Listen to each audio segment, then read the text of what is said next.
I got a call about a potential beehive living in someone's house. Get on site, take a quick look, and it definitely looks like we've got a beehive underneath the porch. Look at it with the thermal camera, and we can definitely tell where the hive's at. Trent and myself come back about a week later, and we start the cutout process. We both suit up because we're not exactly sure what we're going to find behind this plywood, and it's more insulation. Once we remove that first layer of insulation, we cut on this piece of plywood, get it pulled out, and we're definitely in the hive. Get the rest of that fiberglass insulation removed, then we're going to prep these frames for the honeycomb. Spray the bees down with a sugar water solution. This keeps them from flying, and it feeds them through this stressful process. Once we get everything prepared, we're going to start to cut on the honeycomb and the brood comb here. The brood comb is where the baby bees are laid and born, and we're going to want to save as much of this as possible. We use the rubber bands to temporarily hold it in place. Over the next couple of days, the bees will chew and remove these rubber bands and naturally attach the honeycomb to the frames. Once we got the first one done, we're just going to need to repeat this, I believe, another 8 times. At this point, the honeybees are a little bit stressed, so we're going to give them a little bit of smoke to calm them down and continue to cut up their house and move it into this beehive. After sting number 10, I stopped keeping track of all of the places I had gotten stung. The bees are naturally attracted to light, so some of them that got out of the hive go and cling on the windows and try to climb to the top. We'll get them cleaned off later, and we've got plenty more brood comb to remove. Continuing with spraying the bees down with sugar water, sweeping them onto frames, then cutting the comb out and placing it into frames that we've got prepared.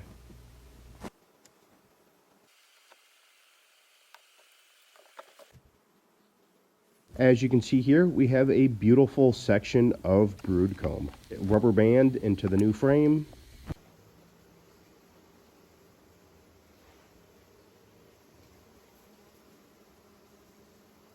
And because I have this small hole on the end of the frame, I'm going to cut this small piece and get it put in there. Because I do have bees in the box ready, I need to gently put this frame into place. And now that the first box is done, we add the second box and keep working. At this point, we're a little over halfway of the beehive cutout. And as you can see, we've got plenty of bees still in this hive. Some of these bees have crawled out of the beehive, so we're going to need to get them swept up and placed back into the hive. By the time we got the last section of comb cut out of the wall, placed into the frame, it was about 10:30 at night. At this point, we throw a strap around the hive. Now we need to transport it outside. I'm going to place the hive as close as I can to the original entrance and leave it here for 24 hours. Now I'm going to head inside and use a specially modified shop vac which operates at a little bit lower pressure and vacuum up all of these bees. If we use the shop vac at full pressure, it would kill the bees as it sucks them through the tube. And I also found this ball of bees outside by the original entrance that I manually scooped off with my hand.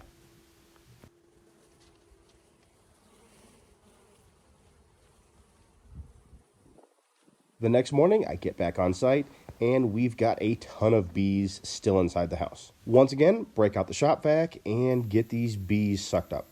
I can't say the bees enjoy this process, but it is the most efficient and humane way to get the bees back into the hive.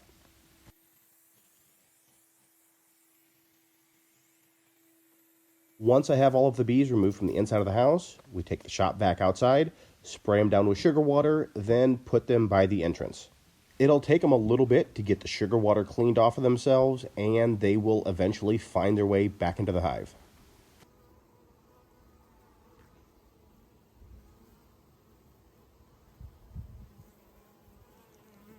Come back that night after dark, and as you can see, we do have some dead bees on the ground, but the majority of them found their way into their hive. And they've already started to remove a bunch of the rubber bands.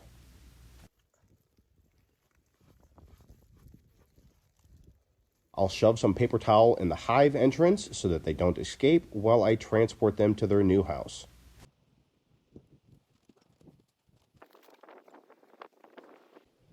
At this point, I'm not exactly sure what the bees are thinking as their entire hive is getting moved. But when we check on them quick the next day, they're active and they're still removing more rubber bands.